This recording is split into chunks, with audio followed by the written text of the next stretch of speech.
On va prendre un petit temps dans la prière parce que le message d'aujourd'hui est un message que j'ai beaucoup hésité à vous apporter, mais comme il y a un certain nombre de gens dans l'Église qui souffrent, même si c'est le premier dimanche de l'année, je pensais que c'était important de commencer avec ça et on va laisser le Seigneur guider l'étude de sa parole et en priant que ce message soit édifiant pour tout le monde, même pour ceux qui ne souffrent pas.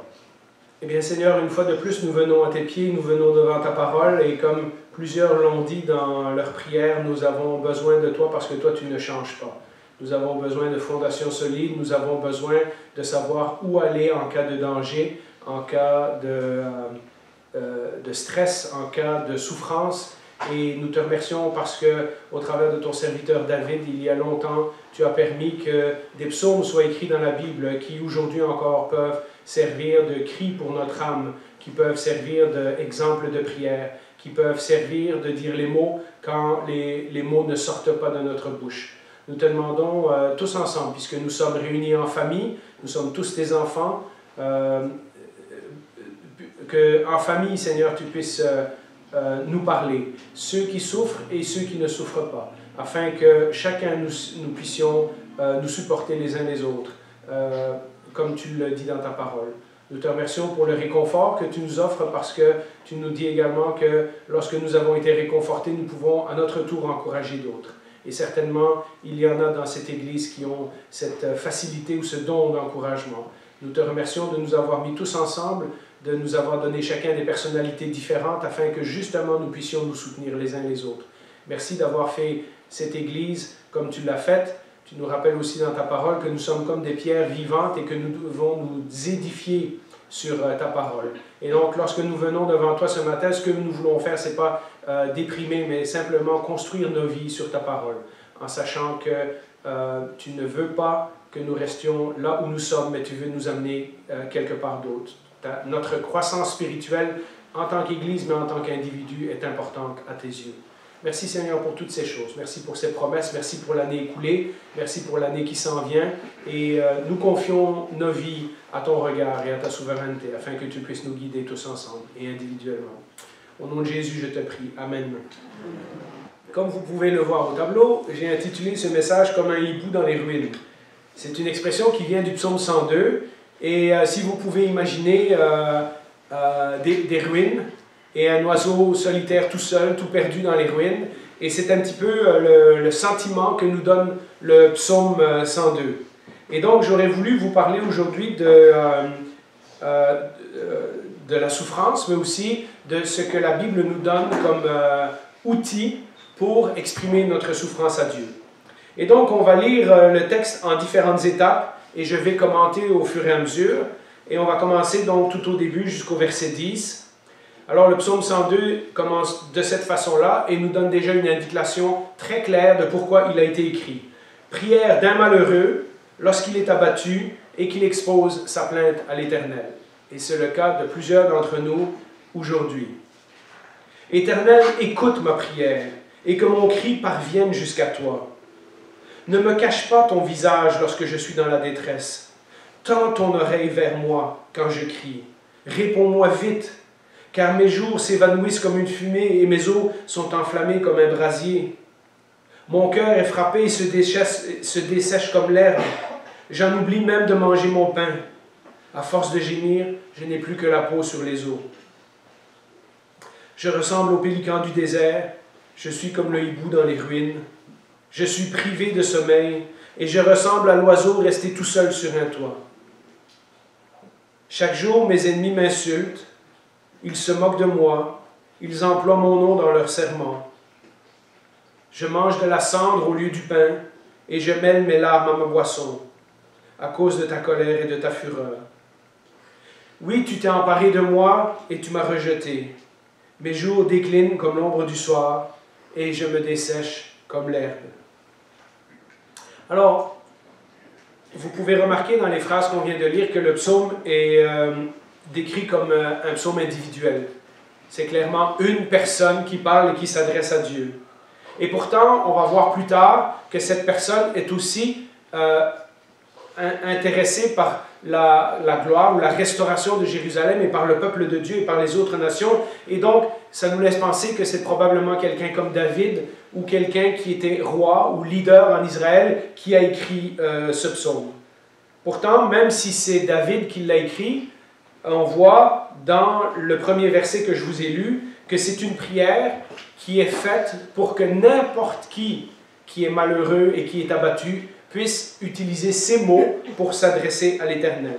Parfois, nous ne savons pas quoi dire, et d'aller dans les psaumes pour le dire est la meilleure façon de nous exprimer. Et puisque presque la moitié des psaumes contiennent des passages de lamentation, parce que vous pouvez voir dans les versets qu'on a lus que le psalmiste est en train de dire tout ce qui ne va pas dans sa vie, c'est ce qu'on appelle des lamentations. Plus de la moitié des psaumes ont des passages de lamentation, et il y a un bon tiers des psaumes qui sont seulement de la lamentation. Eh bien, ça nous donne la permission de nous approcher de Dieu et de lui dire lorsque les choses ne vont pas. C'est le livre de la Bible, avec peut-être le livre de Job et le livre des lamentations de Jérémie, qui nous donne les meilleures façons de comment s'adresser à Dieu lorsque nous souffrons et que nous ne savons pas quoi dire. Et donc, prière d'un malheureux lorsqu'il est abattu et qu'il expose sa plainte à l'Éternel, c'était un psaume qui était écrit pour les gens qui venaient au temple et qui ne savaient pas nécessairement comment dire ce qu'ils souffraient, mais ils pouvaient prendre les mots du psalmiste, les répéter à Dieu sous forme de prière, parfois sous forme de chant. Dans certains des chants qu'on a chantés tantôt, il y a des paroles qui ressemblent à des prières qu'on adresse à Dieu, hein, où on appelle l'aide de Dieu. Et donc ce psaume avait été écrit pour que les gens puissent l'utiliser lorsque des fois les mots, la souffrance est trop dure et on ne sait pas quoi dire, les mots ne sortent pas, eh bien on peut aller dans un psaume comme le psaume 102. Et j'ai 4 points que j'aimerais partager avec vous. Et petite anecdote, j'hésitais beaucoup à faire ce message, mais dans les prières, j'ai entendu des bouts de ce message. Et ça m'a rassuré de dire, oui, le Seigneur veut que c'est ça qu'on parle aujourd'hui. Et donc, vous allez entendre des choses que peut-être ont été dites dans les prières tantôt. La première chose que j'aimerais partager avec vous, c'est que nous ne sommes pas seuls. Beaucoup de nous, peut-être aujourd'hui même, se retrouvent dans ce psaume. Et cette prière est franchement remplie d'honnêteté envers le Seigneur. Il n'est pas en train de mettre des gants en disant « ben, tu sais, Seigneur, ça ne va pas tellement bien cette semaine, etc. » Lorsqu'on lit les mots, l'auteur parle carrément d'être dans la détresse. Il est atteint de fièvre, hein, il dit que ses os sont comme enflammés, il a l'impression que sa vie a perdu tout son sens, il a clairement des signes de ce qu'on appelle aujourd'hui la dépression, il a l'impression de mourir en dedans, il ne mange plus, il pleure sans arrêt, il ne dort plus, il perd du poids et en plus il se sent terriblement seul, terriblement isolé, comme un hibou dans les ruines.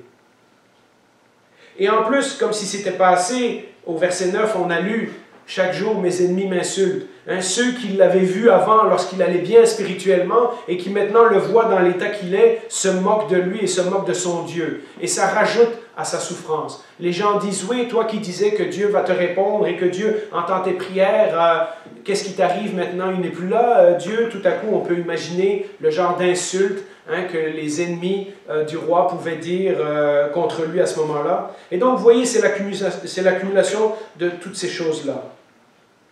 Ceux qui voyaient sa foi, maintenant, voient un homme qui souffre. Et n'oubliez pas, comme on l'a dit souvent dans d'autres messages, dans l'ancien temps, par exemple dans le livre de Job, mais aussi même jusqu'au temps de Jésus, beaucoup de gens pensaient que lorsque quelqu'un souffrait, c'est parce que Dieu l'avait abandonné. C'est parce qu'il avait un péché caché dans sa vie et que Dieu était en train de le punir. Et donc les gens n'avaient pas nécessairement le premier réflexe de compassion à ce moment-là et dire oh, il souffre peut-être parce que Dieu est en train de le travailler, de le former, de le transformer. Non, le premier réflexe à cette époque-là, c'était si Dieu ne lui répond pas, c'est qu'il y a quelque chose qui ne va pas dans sa vie. Or, comme on va le voir dans ce psaume, aucun péché n'est mentionné. Il y a des moments, comme dans le psaume 32 par exemple, où David exprime le même genre de souffrance et où il dit clairement à Dieu que c'est à cause de son péché et que c'est à cause qu'il essayait de cacher son péché, de jouer avec Dieu, etc. Mais dans ce psaume-ci, il n'est mention d'aucun péché. C'est une autre sorte de souffrance. C'est quelque chose qui n'arrive pas à cause de sa faute à lui. Mais comme Job et comme d'autres personnages dans la Bible, lorsqu'on vit tant de souffrances concentrées en un moment de notre vie, on se sent comme si Dieu nous en voulait personnellement. On a l'impression que c'est la main de Dieu qui pèse sur nous. On ne comprend pas pourquoi tout à coup, tout s'écroule autour de nous. Physiquement, émotionnellement, spirituellement, on subit une pression dans tous les sens. On a l'impression qu'on ne survivra pas. On a l'impression que Dieu, personnellement, s'est chargé de nous enseigner une leçon. Et on se demande qu'est-ce qu'on a fait, pourquoi il nous en veut, etc. Et dans les psaumes, il y a parfois ce genre d'expression. On l'a vu tantôt, hein, où est-ce qu'il dit Seigneur, à cause de ta colère et à cause de ta fureur. Il a l'impression que Dieu est en colère contre lui. Il a l'impression que Dieu est fâché contre lui, qu'il y a quelque chose dans sa vie qui ne fait pas correctement. Job est l'exemple très clair de ce genre de situation. Le livre de Job commence en nous disant qu'il était un homme droit, un homme juste. Et pourtant, Dieu permet que Satan envoie des épreuves dans la vie de Job. Et Job, dans son discours, à plusieurs moments, alors que ses amis sont en train de lui dire « Mais si tu souffres, c'est certainement que tu as fait quelque chose de croche. » Et lui, il est en train de se défendre et dire « Non, Dieu m'en veut personnellement, mais je ne comprends pas pourquoi. » Dans Ésaïe 53, la souffrance de Jésus est décrite exactement de la même façon. Hein, il a été rejeté, il a été méprisé, on a considéré qu'il était puni par Dieu, mais en fait, c'est de nos fautes qu'il s'est chargé. C'est de nos péchés qu'il était chargé sur la croix. Et cela nous rappelle que des gens dans la Bible ont connu la souffrance, mais surtout que Jésus, notre Sauveur, a connu la souffrance. Et mes amis, nous sommes donc en bonne compagnie. Le psalmiste a souffert, Job a souffert, mais surtout Jésus a souffert. Celui dont il y a quelques semaines on fêtait la naissance et qui est venu nous sauver de nos péchés, a connu la souffrance. Lui qui était Dieu au ciel et qui n'avait pas besoin de venir sur la terre, est pourtant venu pour nous sauver. Et en venant sur cette terre, il a pris un corps comme le nôtre et il a connu autant de souffrances que nous. Et vous savez, lorsque je regarde ces versets, la première chose que je vois, c'est que si nous souffrons, ça nous fait du bien d'en parler aux autres. Et je vais parler des frères et sœurs dans quelques instants. Mais la première chose que l'on devrait faire, et si ce n'est pas encore fait, c'est de dire nos lamentations à Dieu. Le psalmiste, avant de parler aux autres, commence à parler à Dieu. Et il parle dans des termes très directs, dans des termes très honnêtes. Il décrit vraiment ce qu'il ressent. Il ne cache pas ses sentiments devant Dieu.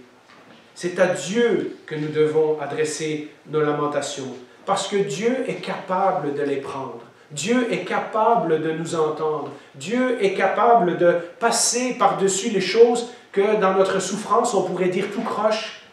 Dieu est capable de prendre tout ça. Vous savez, saint Augustin a dit, cette citation, « Dieu a eu un seul fils sans péché, mais il n'a aucun fils sans souffrance. Dieu a eu un seul enfant qui n'a pas péché, mais Dieu n'a pas aucun enfant qui ne connaîtra pas la souffrance à un moment donné ou l'autre. » Il y a donc un message dans ce psaume pour ceux d'entre nous qui souffrent, et nous sommes plusieurs ce matin à souffrir. Mais il y a aussi un message pour ceux qui ne souffrent pas. Il se pourrait très bien que vous vivez dans une bonne période de votre vie. Il se peut très bien qu'il n'y a pas longtemps, vous passiez par des épreuves et que le Seigneur a répondu et que maintenant, vous êtes en haut de la montagne. Vous êtes dans les verts pâturages. Vous êtes près des eaux paisibles. Et le Seigneur vous a réconforté afin qu'à votre tour, vous puissiez maintenant réconforter ceux qui passent par la souffrance. Il se pourrait bien même que certains d'entre nous qui sont jeunes et qui commencent leur vie ne sont pas conscients de la souffrance qui règne dans le monde autour de nous. On a été élevé dans une bonne famille, on a été protégé par nos parents, on ne se rend pas toujours compte que le monde autour de nous est plein de souffrance. Et c'est pas drôle de commencer la nouvelle année avec un message comme celui-là. Et pourtant, la souffrance est là. La souffrance est présente dans l'Église ce matin. Et si pour le moment vous ne connaissez pas la souffrance, merci Seigneur, la souffrance vous atteindra un jour dans votre vie. Si vous vivez assez longtemps, vous souffrirez. Vous connaîtrez les difficultés.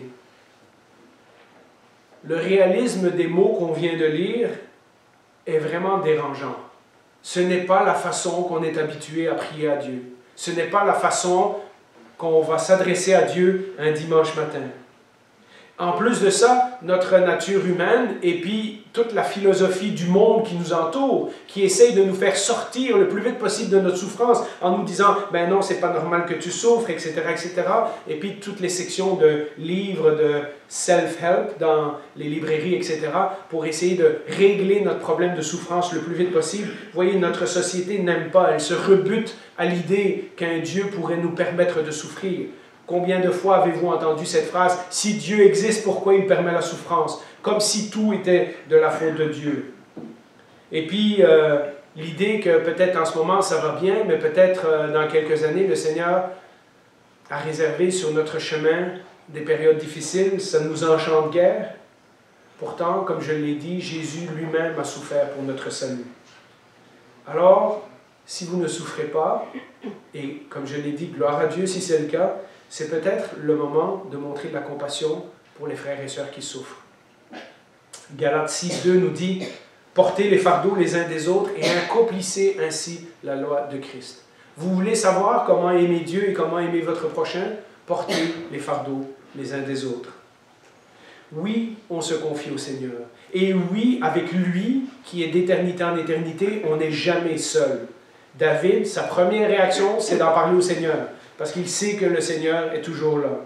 Mais souvent, le Seigneur, très souvent, le Seigneur va utiliser des frères et des sœurs pour être ses mains, ses pieds, sa bouche, ses oreilles.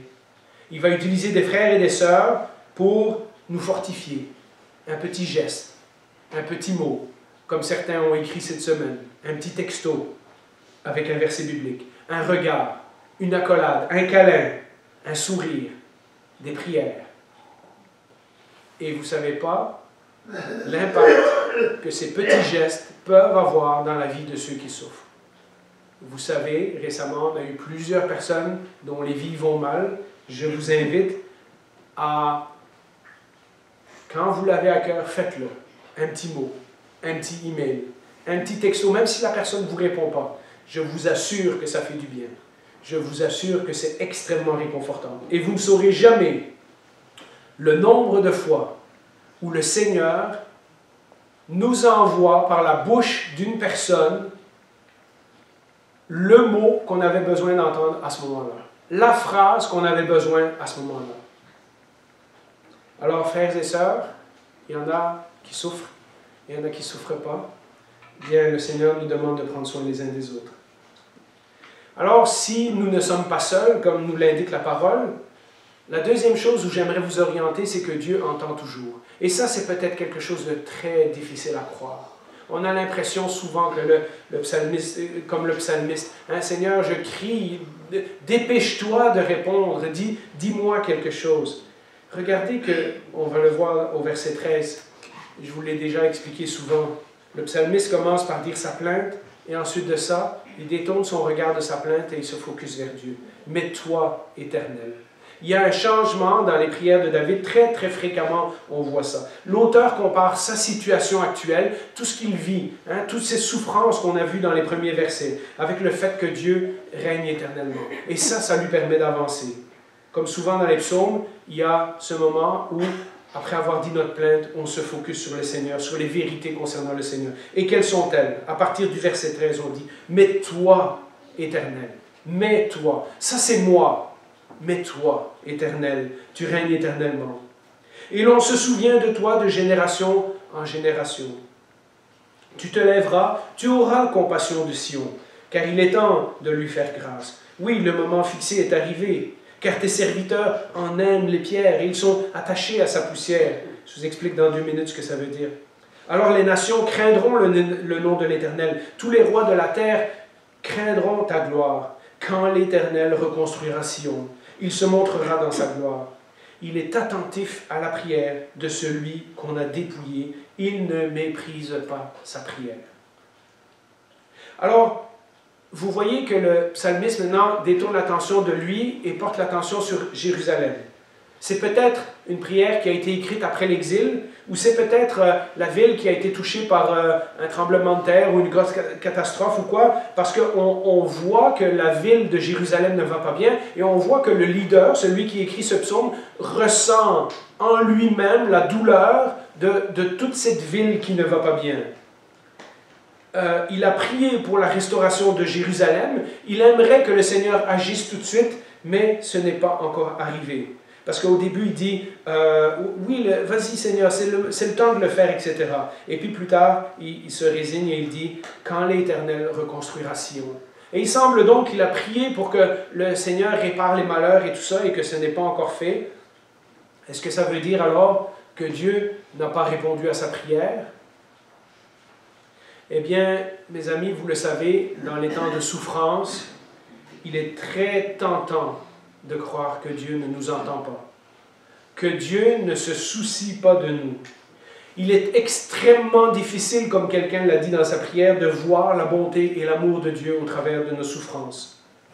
Mais le psalmiste nous rappelle de ne pas mettre nos sentiments, c'est-à-dire notre ressenti, ce que nous vivons, ce que nous sentons dans notre tripes, de ne pas mettre ça au-dessus de la parole de Dieu, au-dessus du caractère de Dieu.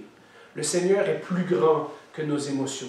Le Seigneur est plus grand que nos souffrances. Le Seigneur est plus grand que ce que nous pensons qui est en train de nous arriver de pire. Et quand nous doutons de son amour, nous devons courir à sa parole. Il n'y a qu'un seul endroit où nous pouvons trouver le réconfort, c'est auprès du Seigneur. Je vous fais un résumé de Romains 8. Si Dieu est pour nous, qui sera contre nous? Et peut-être certains d'entre nous ont besoin de méditer sur ces paroles cet après-midi en rentrant chez eux, de reprendre Romains 8, de reprendre le psaume 102 et de réfléchir à cette parole et dire, est-ce que je crois vraiment cela? Si Dieu est pour nous, qui sera contre nous? Vous savez pourquoi? Lui qui n'a pas épargné son propre Fils, mais l'a donné pour nous tous. Comment ne nous accorderait-il pas aussi tout avec lui? Qui nous séparera de l'amour de Christ? Sera-ce la détresse, l'angoisse, la persécution, la faim, le dénuement, le danger ou l'épée? Et puis Paul finit ce chapitre, rien ne pourra nous séparer de l'amour de Dieu manifesté en Jésus-Christ notre Seigneur. Alors, prière non répondue? J'en suis pas sûr. Quand on lit attentivement, ce qu'on distingue dans ce que le psalmiste est en train de dire, c'est que la prière n'est pas répondue tout de suite, et la prière n'a pas été répondue comme le psalmiste voudrait. Mais il laisse à Dieu le soin de répondre en son temps et à sa façon. Souvent, on adresse des prières à Dieu. On a une maladie, on a une souffrance, on a perdu quelqu'un et pendant des mois et des mois, ça nous déprime, ça nous écrase, ça nous enlève notre joie de vivre et on prie, on demande que le Seigneur enlève ce sentiment qui nous ronge à l'intérieur et on a l'impression que le Seigneur ne nous répond pas. Dans ce texte, nous voyons que le Seigneur répond toujours. Mais le Seigneur répond pas tout de suite et pas de la façon dont tu crois.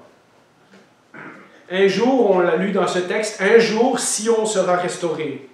Mais Dieu a répondu au psalmiste, pas tout de suite et pas comme tu crois. Pour ceux qui étaient là quand on a fait la série sur Ruth, quand Naomi est revenue à Bethléem pour finir ses jours, et qu'elle a dit « Le Seigneur m'a tout enlevé », et qu'elle revient à Bethléem pour mourir, le Seigneur lui a répondu « Pas tout de suite, et pas comme tu crois ». Et vous savez, la beauté de ce livre, elle finit avec, dans ses bras, son petit-fils, qui est le grand-père du roi David. Et là, on sait que l'histoire continue. Le plan que Dieu avait pour son peuple continue au travers de Naomi, au travers de Ruth et au travers du petit bébé qui a dans leurs mains. Quand Jonas a voulu mourir, jetez-moi par-dessus bord et la tempête va se calmer. Dieu a dit, pas tout de suite et pas comme tu crois. D'abord, il a sauvé les marins, et ensuite il a sauvé Ninive, et ensuite il voulait encore mourir, et Dieu a dit non, pas tout de suite. d'abord, il faut que tu écrives le livre de ton histoire. Et nous savons que Jonas, à un moment donné, a changé de perception vis-à-vis de Dieu, puisque nous avons le livre de Jonas, qui a été écrit pour notre instruction, mais ça lui a peut-être pris beaucoup de temps et beaucoup de souffrance avant de comprendre le plan que Dieu avait pour les païens. Quand Élie a voulu mourir, vous vous rappelez, Jézabel a dit, dans 24 heures, tu es un homme mort. Élie s'est enfui au désert, il a abandonné son serviteur, et ensuite il a marché pour s'en aller au mont Sinaï. Quand Élie voulait mourir, Dieu a dit, pas tout de suite, et pas comme tu crois. Pas tout de suite, j'ai encore une mission pour toi. Et vous savez qu'après ça, Élie a pris 19 ans pour former le prophète Élisée. Et pourtant, Élie a comme disparu de la circulation. Mais c'est des années et des années et des années que Dieu avait une mission pour lui et que Dieu n'avait pas fini avec Élie. Et puis, pas comme tu crois. Élie pensait mourir allongé dans le désert en se laissant mourir de faim et de soif. Il est monté au ciel dans un chariot de feu. Confessons au Seigneur que nous ne sommes pas toujours sûrs qu'il nous a entendus. Que nous ne croyons pas toujours qu'il nous aime. Que nous n'aimons pas toujours les délais dans ses réponses. Et gardons les yeux fixés pour plus tard. Parce que le Seigneur nous dit parfois, pas tout de suite, et pas comme tu crois. Mais soyons convaincus qu'il n'y a jamais pour ses enfants de prières non répondues. Parce que toutes nos prières seront répondues. Soit de ce côté-ci de l'éternité, soit, pour certains d'entre nous, le premier jour où nous allons rentrer dans l'éternité.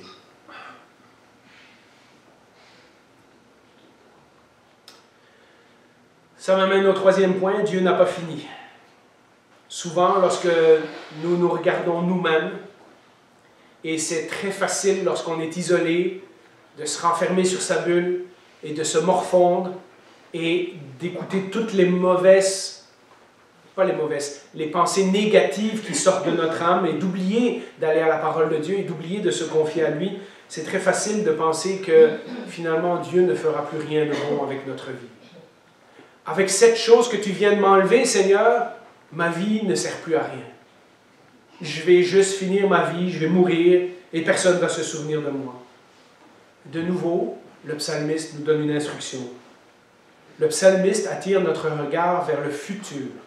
Après avoir regardé à ses problèmes, après avoir regardé au Dieu éternel, maintenant, il regarde au futur. Au verset 19. Et c'est ça qui est fascinant dans les psaumes, c'est comment le psalmiste peut changer d'émotion en un seul psaume. Et c'est là pour nous, parce que nous sommes aussi comme ça. Nous venons à l'église tout abattus, et puis nous ressortons d'ici, plein de force, plein d'énergie. Peut-être demain matin, nous serons abattus de nouveau. Mais ce n'est pas grave. Pendant le temps que nous étions ici, nous avons eu les yeux focusés sur l'Éternel, et c'était la chose importante à faire. Au verset 19, il dit que cela soit écrit pour la génération future, et que le peuple ainsi créé célèbre l'Éternel, c'est-à-dire le peuple qui va venir après lui. Car il regarde du haut de sa sainte demeure. Du haut du ciel, l'Éternel observe la terre pour écouter les gémissements des prisonniers, pour délivrer ceux qui sont destinés à la mort.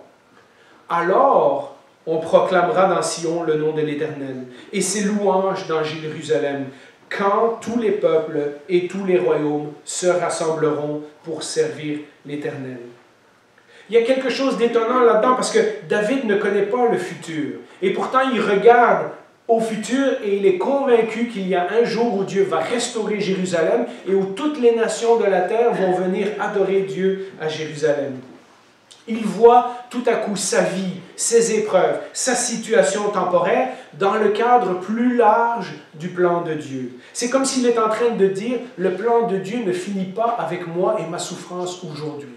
Ce qui m'arrive fait partie de quelque chose de plus grand que je ne peux pas imaginer. Nous avons le Nouveau Testament. Et nous savons que cette vision que David a eue, et je vous rappelle que David, c'était 1000 avant Jésus-Christ. Donc ça, c'était il y a 3000 ans. Eh bien, ce que David a vu comme vision le jour où Sion sera restauré et que tous les peuples de la terre viendront louer Dieu à Jérusalem, c'est la vision que nous avons dans l'Apocalypse de Jean. C'est ce que Jean nous décrit à la fin des temps. C'est le moment où Dieu enlève toute souffrance, efface le mal, punit le diable et ses anges, et où nous sommes consolés par lui et où nous venons dans sa présence. Et David, sans le savoir, est en train de voir ce futur. Vous savez, c'est important, parce que même si Dieu, ou si on a l'impression que Dieu n'a pas besoin de nous, en fait non, Dieu n'a pas besoin de nous. Il pourrait très bien transformer le monde sans nous. Il pourrait très bien s'arranger sans nous. Et pourtant, Dieu, dans sa compassion, choisit d'utiliser chacun d'entre nous, qui faisons partie de sa famille, pour accomplir son plan dans le monde. Chacun de nous est une pièce importante du puzzle que le Seigneur est en train de composer. Le livre de Ruth nous rappelle en long et en large, et si vous ne l'avez jamais fait, je vous invite à retourner sur le site web de l'Église et sur le site YouTube et écouter toute la série sur Ruth. On voit comment ces gens qui sont de simples fermiers à Bethléem font pourtant partie d'un plan de Dieu beaucoup plus grand, beaucoup plus glorieux. Nous ne sommes pas de simples victimes des circonstances, nous rappelle ce livre, mais nous sommes des serviteurs entre les mains d'un Dieu souverain. Et aussi étrange que ça peut sonner, et aussi contre-intuitif, on n'aime pas cette idée-là. Pourtant, notre persévérance dans les nombreuses afflictions et les nombreuses souffrances que nous vivons contribue à accomplir la volonté de Dieu. Romains 8, 28 nous dit, du reste, nous savons que tout contribue au bien de ceux qui aiment Dieu, de ceux qui sont appelés conformément à son plan. Nos vies, aussi souffrantes qu'elles puissent l'être, font partie d'un plan plus grand que Dieu a pour le monde. Et comme le psalmiste a dit, il ne le savait pas, mais il parlait de la génération future qui célébrera les œuvres de l'Éternel. Eh bien, à chaque génération, depuis que ce psaume a été écrit, Dieu a continué à se créer un peuple fidèle, qui persévère et qui de génération en génération témoigne du fait que Dieu accomplit ses promesses. Ce n'est pas simplement entre nous que nous pouvons nous encourager.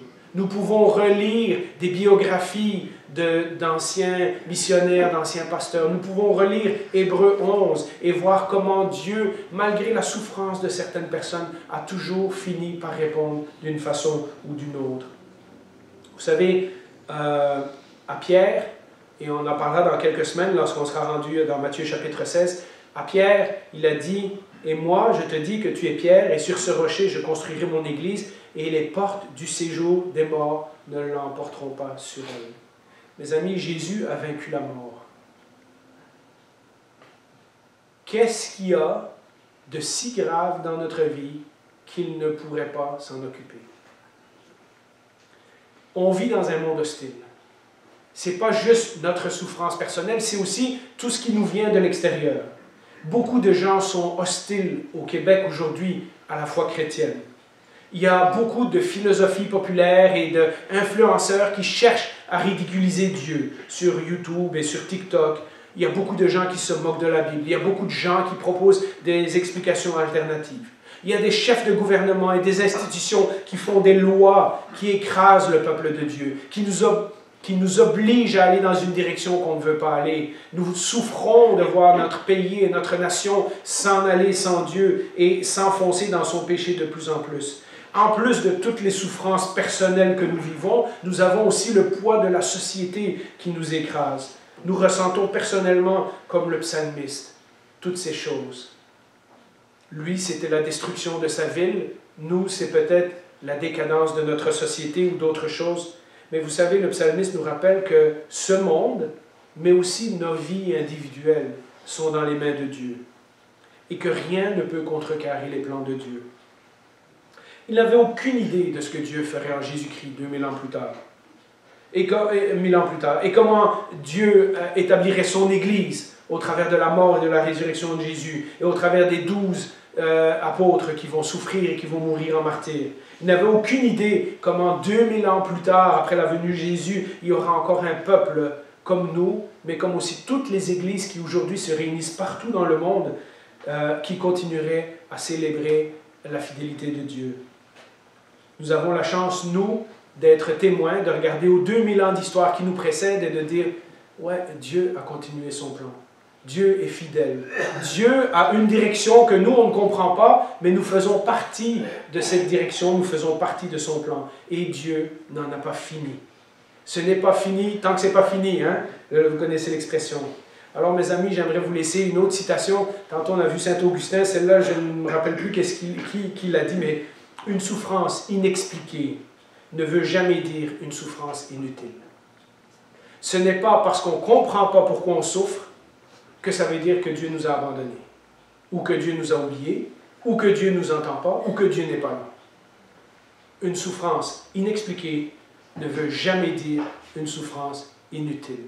Alors pour ceux d'entre nous qui souffrent, prenons courage et disons ce que je suis en train de passer maintenant, aussi désagréable que ça peut être, fait partie d'un plan que le Dieu souverain qui règne sur l'univers et au-delà a mis en place dans ma vie, que je ne comprends pas, dont je n'ai pas l'explication, que je ne comprends pas tous les secrets et tous les aboutissements et toutes les conséquences, mais Dieu permet cette chose dans ma vie parce que je fais partie de sa famille et qu'il a un plan pour moi et pour plein d'autres gens autour de moi qui vont suivre.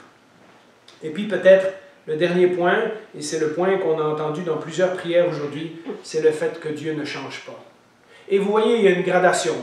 Il y a une gradation dans ce psaume. Comme dans beaucoup de psaumes, on passe d'un moment où on est complètement déprimé à un autre moment. Alors, en lisant les versets, en relisant ce psaume, vous verrez qu'à partir du verset 13, quand il dit « Mais toi, Dieu », il y a un changement de ton dans le psaume. À partir de là, le psalmiste est centré sur les attributs, c'est-à-dire les caractéristiques de Dieu. Il place sa confiance dans le fait que Dieu règne. Vous le relirez dans les versets. Que Dieu a la puissance pour faire ce qu'il veut. Que Dieu est compassionné. Ce n'est pas juste que Dieu est souverain, Dieu nous aime également. Que Dieu est fidèle. Et finalement, à la fin ici, dans ce paragraphe, que Dieu ne change pas. Alors, ça peut sembler être un peu dépressif comme paragraphe, mais ça ne l'est pas. On va le lire et puis je vais vous l'expliquer. Le psalmiste reconnaît ceci. Il a brisé ma force en chemin. Il a abrégé mes jours. Je dis, mon Dieu, ne m'enlève pas au milieu de ma vie, toi dont l'existence traverse des générations. Autrefois, tu as fondé la terre et le ciel et l'œuvre de tes mains. Eux, ils disparaîtront tandis que toi, tu restes là. Ils vieilliront tous comme des vêtements, tu les remplaceras comme des habits et ils céderont la place. Mais toi, tu es toujours le même et ton existence n'aura pas de fin. Et puis il finit avec cette phrase, les fils de tes serviteurs pourront s'établir et leur descendance s'affermira devant toi. C'est pour ça que ça me fait dire que ce n'est pas négatif comme texte. Ce que l'auteur est en train de faire ici, c'est il retourne au début, il revoit ses souffrances, mais maintenant il compare la durée de sa courte vie, qui a des souffrances peut-être, oui, mais la durée de sa courte vie, la durée même du ciel et de la terre, comparée à la durée de l'existence de Dieu. Et ce Dieu est éternel. Et ce Dieu, nous l'apprendrons dans quelques instants, ne change pas. Notre vie semble parfois comme celle du psalmiste, totalement brisée. Nous pensons, comme le psalmiste, que voilà, ma vie est presque finie. Le Seigneur a abrégé mes jours. Finalement, ma vie ne sert à rien. Et on dit, Seigneur, vraiment, est-ce que c'est le temps de partir? Est-ce que c'est le temps que tu en as fini avec moi? Comparé à l'éternité, qu'est-ce que nos vies sont? Et pourtant, au milieu de la détresse, le psalmiste fait une pause et considère. Et il dit, si ce Dieu que j'adore a créé le ciel et la terre, alors il sera capable de me soutenir au travers de mes épreuves. C'est le Dieu qui n'échoue jamais. C'est le Dieu qui n'abandonne jamais. C'est le Dieu qui accomplit toujours ses promesses. Et c'est le Dieu qui ne change pas. Vous savez, on lit ces mots du psaume, les versets 24 à la fin, l'auteur aux Hébreux a repris ces mots pour les appliquer à Jésus. Comme si c'est Jésus qui avait prié cette parole. Vous lirez dans Hébreux chapitre 1, versets 10 à 12. Il reprend ces paroles et les applique à Jésus. Donc c'est Jésus qui est en train de dire « N'abrège pas ma vie, mon Dieu ne m'enlève pas au milieu de ma vie, etc. » C'est Jésus dont la vie a été arrêtée à l'âge de 33 ans. C'est Jésus qui a souffert exactement tout ce que le psalmiste a souffert. C'est Jésus qui a vu sa vie écourtée. On l'a lu aussi tantôt, on l'a cité dans Ésaïe 53, où il n'a pas eu d'enfant, il n'a pas eu de suite. Sa vie a pris fin et on a considéré qu'il était maudit par Dieu. Et pourtant, c'était à cause de nous. Et l'auteur de l'Épître aux Hébreux reprend ces paroles en disant « Oui, Jésus a souffert également. » Mais vous savez comment il finit son Épître aux Hébreux? Il nous dit au chapitre 13, verset 8, « Jésus-Christ est le même hier, aujourd'hui et pour l'éternité. » Tiens, il me semblait qu'en lisant le psaume 102, c'était Dieu qui était le même et qui ne changeait pas. Et l'auteur aux Hébreux nous dit, vous voyez celui qui a souffert. Et ensuite il développe toute son épître, celui qui est venu pour être un sacrifice, celui qui a servi au pardon de nos péchés, celui qui a rétabli la communication pour que nous puissions maintenant nous approcher librement au trône de la grâce. C'est celui-là qui a souffert, qui est aussi celui qui est le même hier, aujourd'hui et pour l'éternité. Celui qui a souffert, comme le psalmiste et comme nous, est aussi le Dieu éternel qui ne change pas et qui est notre Dieu. Alors, mes amis, pour nous qui souffrons, n'abandonnons pas, car le Seigneur lui-même a connu la souffrance. Et pourtant, il est le Dieu d'éternité, le Dieu qui ne change pas. On peut mettre la dernière image, peut-être un rappel, avant qu'on aille dans un temps de prière, nous ne sommes pas seuls. Dieu entend toujours. Dieu n'en a pas encore fini. Et Dieu ne change pas. Je pense que la meilleure chose à faire, c'est peut-être de prendre un temps de silence. Et s'il y en a quelques-uns, à voix basse ou à voix haute, qui veulent prier, prendre un temps pour confesser notre souffrance à Dieu, mais surtout affirmer ce que le psalmiste nous dit, que nous ne sommes pas seuls, que Dieu nous entend, que Dieu n'en a pas encore fini et que Dieu ne change pas. Alors prions quelques instants et quand je juge que c'est fini, je terminerai par la prière. Au travers de toutes nos larmes, Seigneur, au travers de nos corps meurtris, au travers de nos esprits brisés, au travers de nos émotions qui sont en miettes, nous voulons continuer à te louer. Pour ta parole, pour ton salut, pour qui tu es, parce que tu ne changes pas. Que cette parole que nous avons entendue aujourd'hui puisse être un profond encouragement. Et comme notre sœur l'a dit, Seigneur, que nous puissions avoir une joie d'être en Christ, malgré la souffrance. Nous te prions ces choses pour nous-mêmes, pour ceux qui souffront, et pour ceux qui ont été déjà réconfortés, et qui vont pouvoir réconforter d'autres, pour chacun de nous, Seigneur. Nous sommes entre tes mains. Fais de nous ce que tu désires. Donne-nous la force de passer au travers des difficultés que tu choisis parfois pour nos propres vies.